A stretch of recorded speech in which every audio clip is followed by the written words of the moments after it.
So in this video, now let us talk about what are the things, what are the factors that are excluded from GDP. And I request you to once again go back to the video and very carefully look at the definition of GDP. So GDP, remember, is the total value of all final goods and services which are produced within the boundaries of a country during the given accounting period. So straight away what gets excluded from GDP first of all are all intermediate goods, because we are only worried about the final goods. So the first exclusion from GDP are all intermediate goods, that means the inputs. Okay, any input is not included in GDP, only the final good is included in GDP. For example, if you are buying a car, then it is only the value of that final commodity car that goes into GDP, and the value of anything that went into making the car, for example the steel that was used to produce the body of the car, the engine that was put into the car, the sound system that was put into the car, the value of those are not going into the GDP. It is only the value of the final commodity car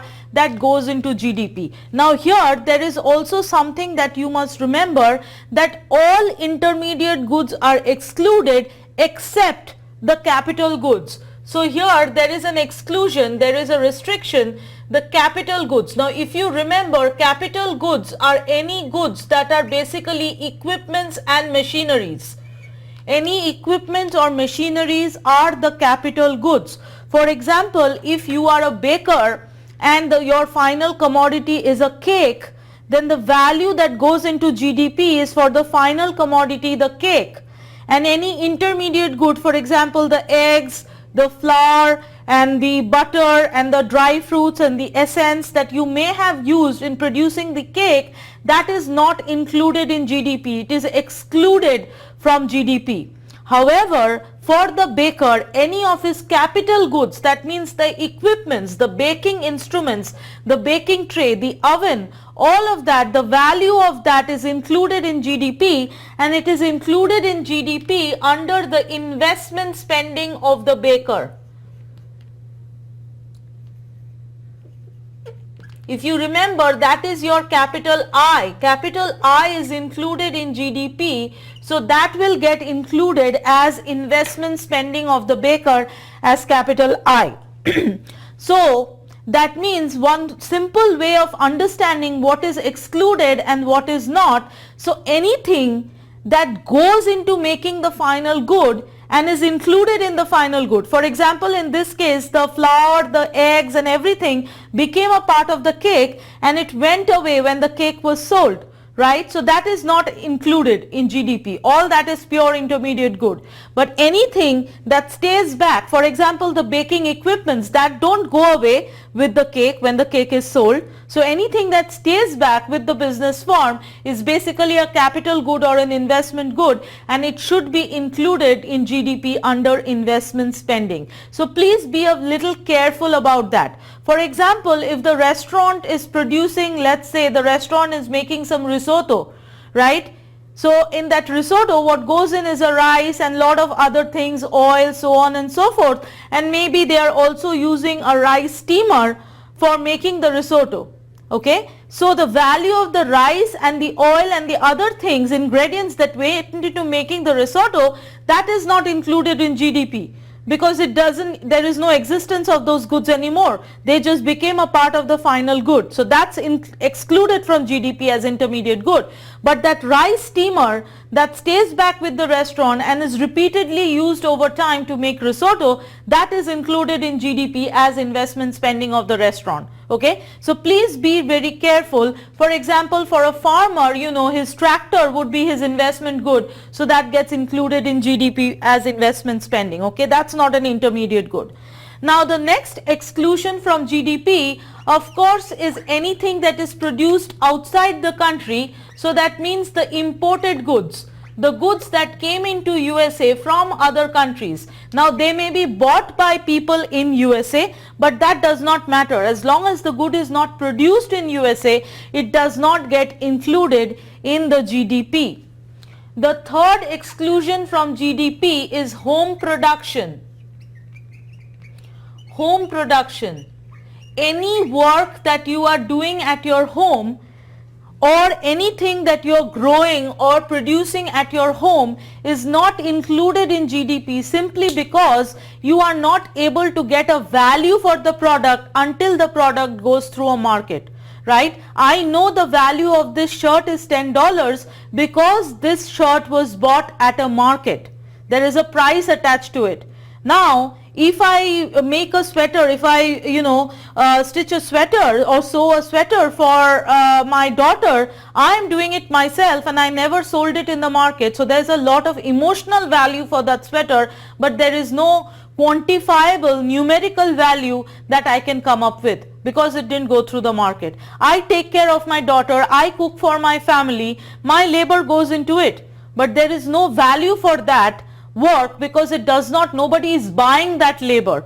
But if I did the same work for someone else, if someone hired me to cook food for their family and paid me money, then that goes into GDP because that is going through a market mechanism and my labor is getting sold.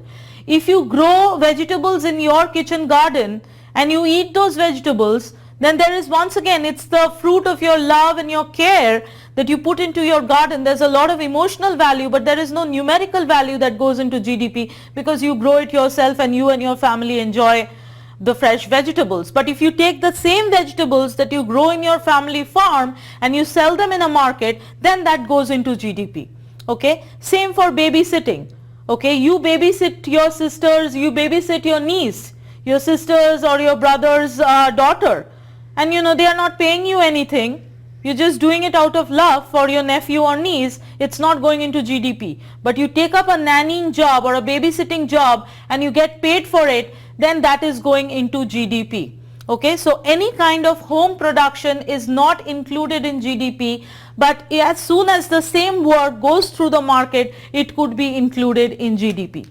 The fourth exclusion from GDP is any kind of unreported activity. Anything that is unreported is not included in GDP because remember, the Bureau of Economic Analysis is tracking all this, right? So it has to be reported somewhere. It needs to show up either in your bank account or in your taxes or in your W-2 form in United States. I'm not very sure about how the tracking is done in Bolivia. If you're curious enough to look at it, then you should Google and you should find out, or maybe you already know. But in United States, it comes up in your tax forms whenever it's a reported activity. For example, many people who have table waiting jobs, they get tips, right? And those tips are not a part of the salary, and waiters do not pay any taxes out of the tips, or in other words, the tips do not get reported in many restaurants. In some they do. Okay, but in many restaurants the tips do not get reported, especially the tips which are paid in the form of cash, and those do not get included in GDP simply because they are unreported. Okay, now I could work somewhere and I could just take my wages in cash. Lot of international students in United States do that. They are prohibited from working, but they still work in lot of restaurants. They work for babysitting jobs and they do any kind of odd jobs, and they usually take the pay in cash. Okay, that's something not unreporting. They are not reporting that activity, and so that is not getting included in the GDP. Okay, and in the same context also, any kind of illegal activity is not getting reported in GDP because obviously if it is illegal, then it is not reported, right? Nobody will be a fool to do something that is against the law and yet go and report it. So if you are going to sell drugs, any drug peddler selling drugs in many states of United States, including the state we are in, Missouri, right? Marijuana is illegal. So if you sell marijuana, then the money you make out of that is not going to go into GDP. However, if you were in Colorado where it is legal and you sell the same marijuana, then it goes into GDP because you are then involved in a legal activity, right? Now, there are a lot of illegal activities that happens in an economy, and all that is actually not getting included in the economy. So anything that is not getting included in the economy is not a part of the real economy, and this is also known as underground economy. So the illegal activities in an economy which are not reported in the legal economy is known as an underground economy. And if you go to the developing countries, if you go to Bolivia, or if you go to the country I come from, India, there is a sizable underground economy because there is just so much illegal activities in these developing countries. Now, I'm not saying that there is nothing illegal happening in United States, but if it's a developed country, the monitoring and the rules and all of that is way more stricter. So, it's a little difficult to get involved in illegal activities. But in the developing countries, especially the country that I come from in India, you have illegal things happening left, right and center. Okay, so there's a big size of the underground economy, and that's why it is so important for the economy to track the illegal activities also, because some of those illegal activities could be converted into legal and that could be contributing to the GDP of the country. That's why it is also important. Now, the fifth exclusion is financial goods transaction.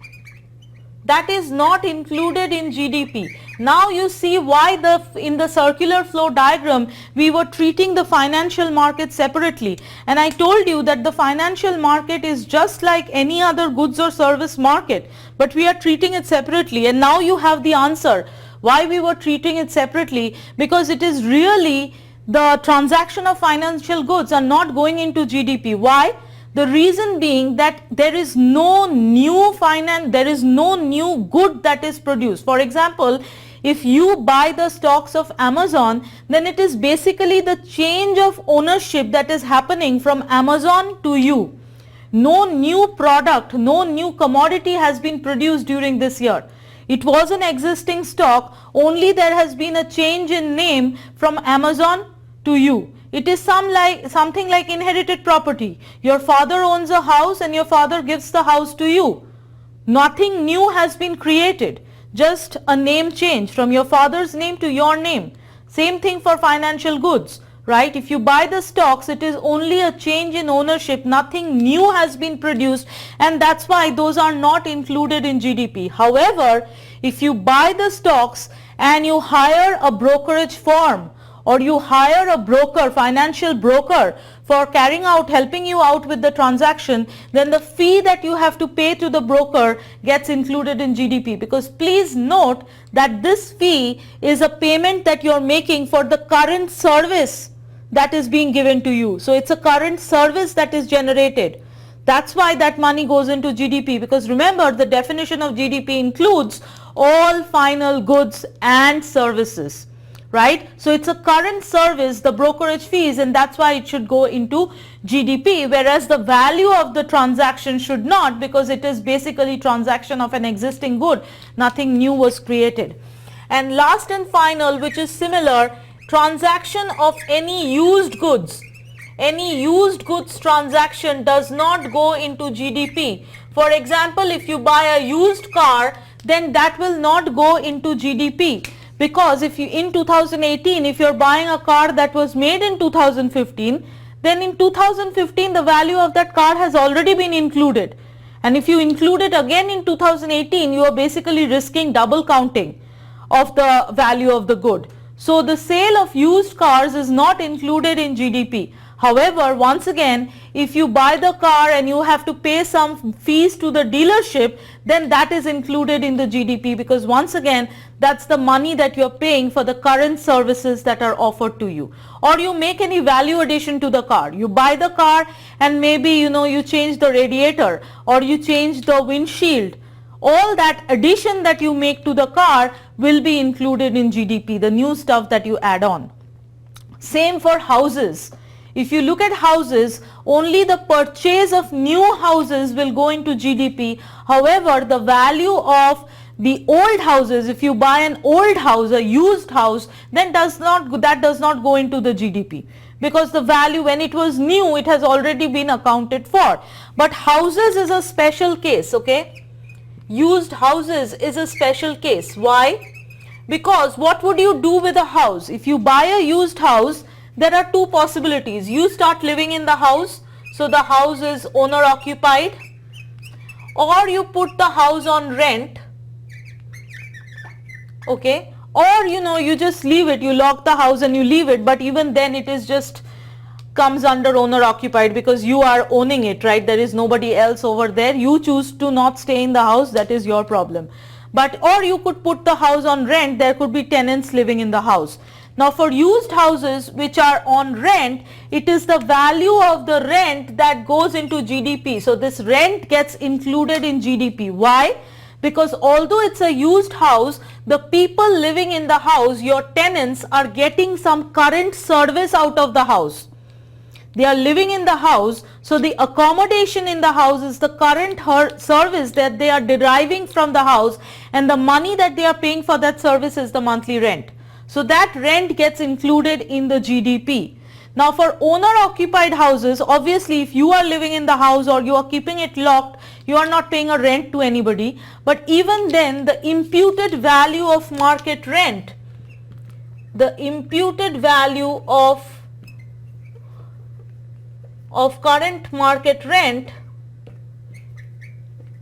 goes into the GDP, because it is assumed that that is the service that you are getting from the house. That's the value of the service that you are getting from the house, so it should go into GDP. So these are the 6 exclusions from GDP. Now one question that I have often got from my students is, where do we put in any kind of inventory?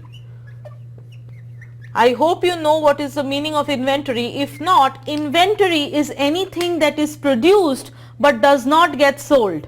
Okay, so the producer makes 100 shirts and is only able to sell 60 shirts. Then what will he do with 40 shirts? He will put it in his inventory and maybe sell it later whenever there is demand. Now please note that inventory, so maybe the producer produced 100 shirts in 2018 and he could not sell all 100, he sold only 60, so he put 40 shirts in for inventory and he is selling those 40 shirts in 2019.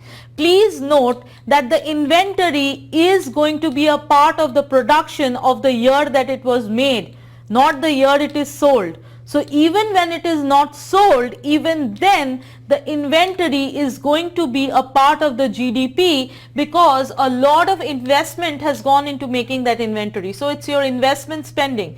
It's basically adding to the stock of your business, and that's like an investment in your business. So the inventory will go into GDP. So if you made 100 shirts, then the value of the 60 that got sold will go into GDP, and the value of the 40 that did not get sold and lands in inventory will also go into GDP as your investment. Now how do you compute the value? You just take the imputed market value of that inventory, because it has not really got sold.